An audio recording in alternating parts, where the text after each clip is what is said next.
ભરૂચ પોલીસે cyber ક્રાઇમના hotspot ગણાતા ઝારખંડના જામતાડામાંથી આરોપીની ધરપકડ કરી છે। ઝડપાયેલા આરોપીએ દેશના અલગ અલગ વિસ્તારના 2018 લોકોને નિશાન બનાવી લાખો રૂપિયાની છેતરપિંડી કરી હોવાનું બહાર આવ્યું છે। ભરૂચ પોલીસને સાયબર ક્રાઇમના ગુનાનો ભેદ ઉકેલવામાં મોટી સફળતા હાથ લાગી છે। સમગ્ર દેશમાં સાયબર ક્રાઇમનું હોટસ્પોટ તેમજ ફિશિંગ કેપિટલ તરીકે કુખ્યાત ઝારખંડના જામતાડાથી 24 વર્ષીય આરોપી રાજેશ મંડલને ઝડપી પાડવામાં આવ્યો છે।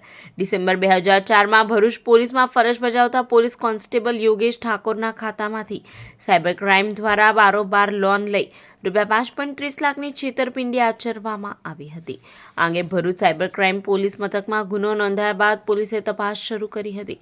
પોલીસે 2000થી વધુ કોલ ડિટેલ તપાસી હતી, જેમાં અનેક ચોંકાવનારા ખુલાસા થયા હતા। આ સમગ્ર ઠગાઈના તાર ઝારખંડના જામતાડા સુધી જોડાયા હતા। પોલીસે એક ટીમ જામતાડા રવાના કરી હતી। સતત 3 દિવસ સુધી ભરૂચ અને ઝારખંડ પોલીસની ટીમે વોચ રાખી મુખ્ય આરોપી રાજેશ મંડલની ધરપકડ કરી છે, જેની પૂછતાછમાં બહાર આવ્યું છે કે આરોપી જામતાડામાં જંગલ વિસ્તારમાં ચોરીના ફોન તેમજ સિમ કાર્ડ દ્વારા લોકોને ઠગાઈ માટે કોલ કરતો હતો। સાથે તેણે સમગ્ર દેશમાં 2018 જેટલા લોકોને નિશાન બનાવ્યા હોવાનું પણ સામે આવ્યું છે।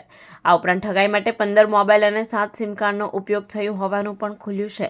હાલ પોલીસે આરોપીની ધરપકડ કરી તેના રિમાન્ડ મેળવવાની તજવીજ શરૂ કરી છે।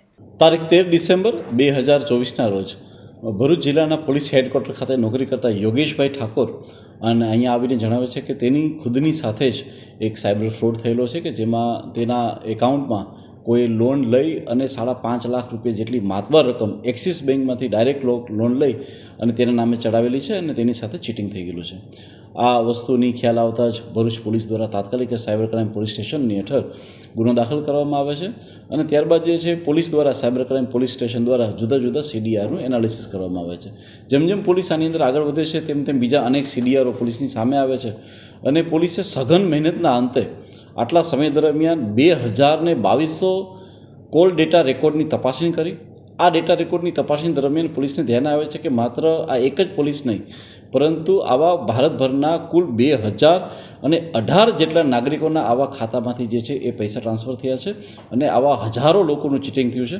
આ વસ્તુની ગંભીરતાને જોતાં એક અલગ ટીમ બનાવવામાં આવે છે કે જેમાં અમારા પોલીસ ઇન્સ્પેક્ટર VB બારોડ અને અમારા સાયબર ક્રાઇમ PI VR ભરવાડની અધ્યક્ષતામાં એક ટીમ બનાવીને આ ટીમને માત્ર જ આ કેસ ઉપર વર્ક કરવા માટે જણાવવામાં આવે છે। કેસને જોતાં અમને ખ્યાલમાં આવે છે કે જામતારા ઝારખંડમાં રહેતા એક વ્યક્તિ દ્વારા આ ચીટિંગ થયેલું છે, પરંતુ જામતારામાં આવા અનેક લોકો હોય ફરીથી અનેક આવા CDRઓ તપાસી અને એની અંદર કામ કરવામાં આવે છે। ત્યારે એની અંદર ખ્યાલ આવે છે કે આની અંદર જે છે 15 જેટલા સિમ કાર્ડનો ઉપયોગ થયેલો છે અને 7 જેટલા બીજા મોબાઈલનો ઉપયોગ થયો છે। પોલીસ દ્વારા ત્યારબાદ જે છે એ જામતારા પોલીસનો અહીંયાથી કોન્ટેક્ટ કરવામાં આવે છે અને ત્યારબાદ અમારા VB બારોડની ટીમ ત્યાં જઈ અને રાજેશ મંડલ, જેની ઉંમર 24 વર્ષ છે અને જે છે એ દુધાની ગામના રહેવાસી છે, તેમની ધરપકડ કરે છે અને ત્યારબાદ તેની પાસેથી આવા સિમ કાર્ડ અને આવા મોબાઈલ લઈ આવે છે અને હાલમાં તેની પૂછપરછ ચાલુ છે, પરંતુ પોલીસ દ્વારા સાયબર ક્રાઇમ અમારા પોલીસ સ્ટેશન દ્વારા એક ખૂબ મોટી સફળતા મેળવવામાં આવી છે।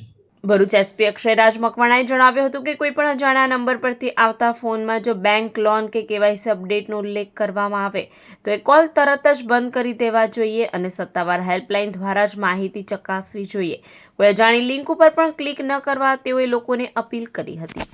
હું ભરૂચના તમામ નાગરિકોને અને સાથે સાથે બીજા બી તમામ નાગરિકો કે જે આ વિડીયો જોઈ રહ્યા છે એમને આપના ચેનલના માધ્યમથી જણાવવા માંગીશ કે હાલમાં ભરૂચ ક્રાઇમ પોલીસ દ્વારા અને સાયબર ટીમની દ્વારા જે કેસ ડિટેક્ટ કરવામાં આવ્યો છે અને જે આરોપીની ધરપકડ અમે જામતારાથી કરી છે, એ લોકોની 2018 જેટલી સંખ્યામાં લોકોની સાથે ચીટિંગ કરેલું છે।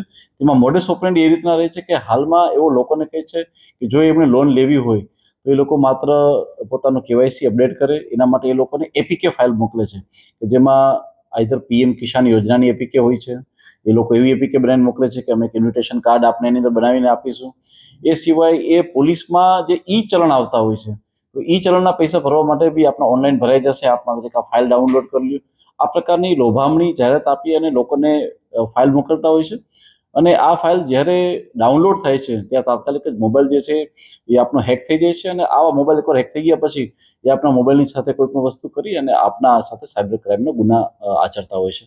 તો હું લોકોને રિક્વેસ્ટ કરવા માંગીશ કે આવી કોઈ પણ અજાણી લિંક આવે કે જેમાં તમને ફાઇલ ડાઉનલોડ કરવાનું કહેવામાં આવે છે તો આપ લોકો જે છે ફાઇલ ડાઉનલોડ ના કરશો।